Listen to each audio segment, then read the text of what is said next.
In this video, we look at what is meant by transfer of equity and the reasons why it may be necessary. Transfer of equity is the legal process for when a person is added or removed from the title deeds of a property. At least one or more of the original owners remains on the title deeds. There are two types of transfer of equity.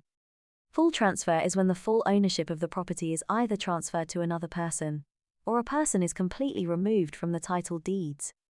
Part transfer is where you add or remove just part of a person's share on the title deeds. Factors such as if there is a mortgage, or if there is equity within the property, have to be taken into account. Transfer of equity is usually necessary when there is a change in personal circumstances, as follows. Number 1. Marriage or divorce causes the need to add or remove a spouse from the ownership of a property. Number 2. Gifting property when, for example, parents transfer the property ownership to their children as a gift. Number 3. Adding or removing a co-owner from a property, such as a business partner or family member. Number 4. Changing ownership percentages when a property is co-owned, such as when a person wants to reduce their share to take equity out of the property.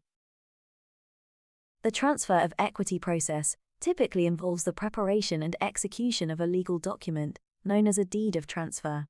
This outlines the terms of the transfer and the payment of any stamp duty and legal fees. The process is usually handled by a conveyancer, who will ensure that all necessary steps are taken to legally effect the transfer of ownership. Watch our video to understand more about how the process of transferring equity works. Contact Home Legal Direct for advice.